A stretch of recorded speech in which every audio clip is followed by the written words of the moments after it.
जिथे ज्ञान विज्ञान संजीव होते, जिथे योग विद्येस सामर्थ्य येते, जिथे मानवाला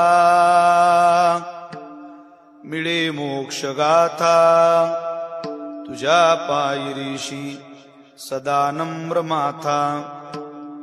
नवे फूल अश्वत्थ वृक्षास आले, जिथे गीत बोवी सवे वेद झाले.